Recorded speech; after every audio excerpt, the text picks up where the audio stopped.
மாதிரி நீங்கள் ஏழாம் அறிவு படத்தில் வந்து ஆடியோ லான்ச் நடக்குது, அதுக்கு நீங்கள் ஆங்கராக பண்ண முடியுமான்னு. ஏங்க எவ்வளோ பெரிய படம், எவ்வளோ பெரிய பெரிய காம்பினேஷன் இதை நான் பண்ணுறதுக்கு என்ன உடனே பண்ணுறேன் அப்படின்னு சொல்லிட்டு உடனே ஒத்துக்கிட்டேன். அவ்வளோ எக்ஸைட்மெண்ட் எனக்கு.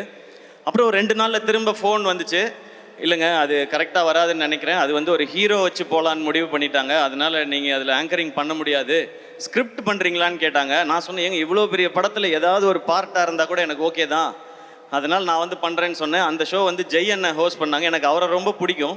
அதனால் நான் இந்த மாதிரி ஒரு ஈவெண்ட் ஸ்டேஜுக்கு பின்னாடி சைடில் நின்று ஜெய் அண்ணனுக்கு வந்து நெக்ஸ்ட் லிங்க் சொல்லிகிட்டே இருக்கணும். அந்த கேப்பில் வந்து நான் பார்த்தா சூர்யா சார் உட்காந்துருக்காங்க, முருகதாஸ் சார் உட்காந்துருக்காங்க, பக்கத்தில் உதயநிதி ஸ்டாலின் சார் உட்காந்துருக்காரு, செம்ம க்ரௌடு எல்லாமே இருக்குது. அந்த கேப்பில் தான் அது தெரிஞ்சுக்கிட்டே இருந்தது. அதுவே எனக்கு அவ்வளோ சந்தோஷம். அந்த ஆங்கரிங் சான்ஸ் நான் எதிர்பார்த்தது எதுக்கான, இன்றைக்கி ஒரு சான்ஸ் கிடச்சிதுன்னா நம்மளோட திறமையெல்லாம் ஏதாவது காமிச்சு முருகதாஸ் சார் படத்தில் ஏதாவது ஒரு ரோல் வாங்கிடலாமா அப்படின்னு ஆசையோடு தான் வந்தேன். ஆனால் ஸ்டில் அந்த ஷோவை நான் என்ஜாய் பண்ணேன். அப்படியே ஒரு சில வருஷம் கழித்து இன்னொரு ஃபோன் கால் வந்தது. முருகதாஸ் சாரோட ஏஆர் முருகதாஸ் ப்ரொடக்ஷன்ஸில் ஒரு படம் பண்ணுறாங்க, அவருடைய அசிஸ்டண்ட்டை வச்சு நீங்கள் ஹீரோவாக நடிக்கணும்னு சொல்கிறாங்க. அடடே இதுக்கு தானே நம்ம ஆசைப்பட்டோம், நம்ம ரெடின்னு சொல்லி போனேன். அதுதான் அந்த மான் கராத்தே படம்.